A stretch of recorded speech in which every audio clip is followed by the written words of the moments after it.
Welcome to the Inner Citadel. Stoicism, often seen as a philosophy of resilience, self-control, and inner peace. It's a way of life that teaches us to rise above the chaos of the world and find serenity within. But what if I told you there are warnings embedded in Stoicism, cautionary signs meant to keep us on the right path? Today we'll uncover 10 red flags that the Stoics themselves warned about. These aren't just philosophical theories. They're timeless lessons on avoiding pitfalls that could derail your quest for tranquility. Let's dive deep and learn how to navigate these hazards. Red flag 1. Over-intellectualizing Stoicism.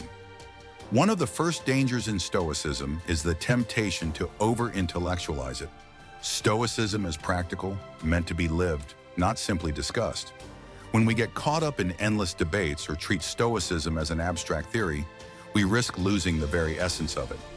As Epictetus warned, philosophy is not a profession of words, but a way of life. The red flag here is, are you practicing Stoicism or merely studying it? Red flag 2, suppressing emotions instead of understanding them. Another warning from the Stoics is mistaking emotional suppression for emotional mastery. Stoicism encourages us to understand and manage emotions, not bury them. Suppressing emotions can lead to detachment or apathy. Marcus Aurelius advised, "You have power over your mind, not outside events. Realize this, and you will find strength.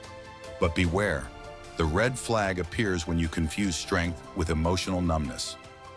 Red flag 3, misinterpreting control.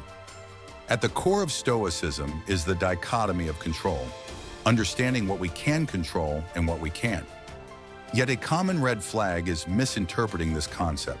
Some may think Stoicism promotes passivity, letting go of everything, but this is far from true.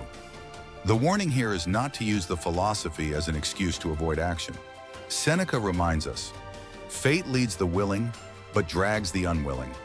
Are you taking control of what you can, or are you surrendering too easily?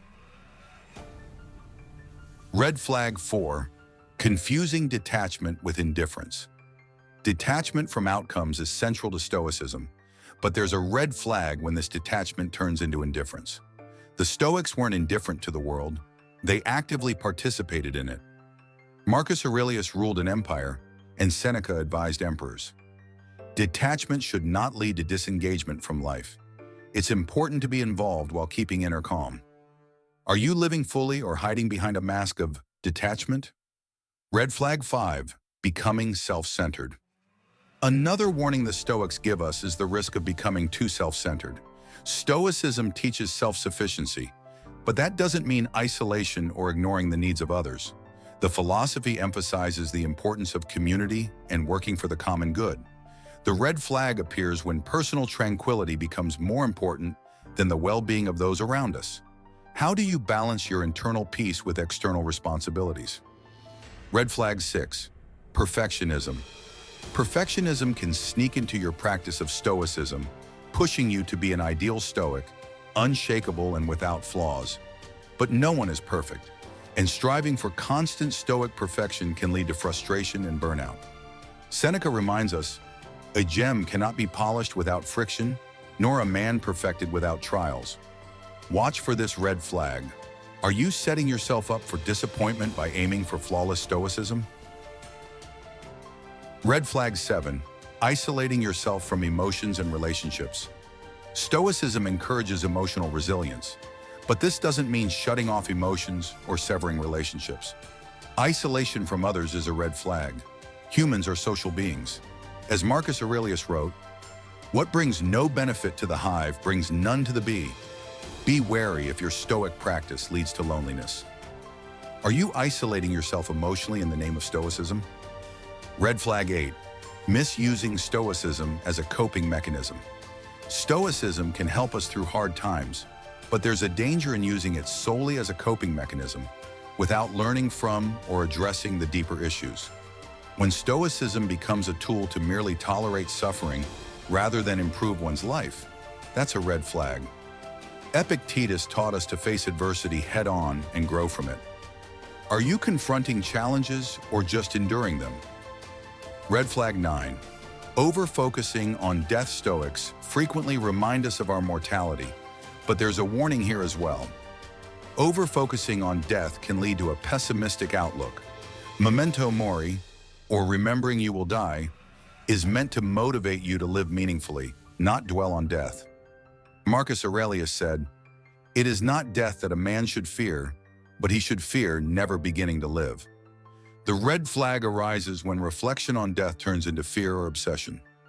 Red flag 10, misunderstanding virtue. Finally, Stoicism emphasizes the importance of living virtuously. However, the Stoics warn us not to misunderstand virtue. It's not about rigid moral perfection, but about striving to improve in wisdom, courage, justice, and moderation. The red flag here is when virtue becomes a rigid rulebook, stripping away the compassion and understanding that Stoicism seeks to cultivate. Are you practicing virtue with kindness, or are you simply enforcing it? As you reflect on these 10 red flags, remember that Stoicism is a guide, not a set of unbreakable rules. It's about finding balance, learning from life's challenges, and striving for peace amidst the storm. Stay mindful of these warnings and let your Stoic practice be one of growth, resilience, and wisdom. Until next time, embrace the journey.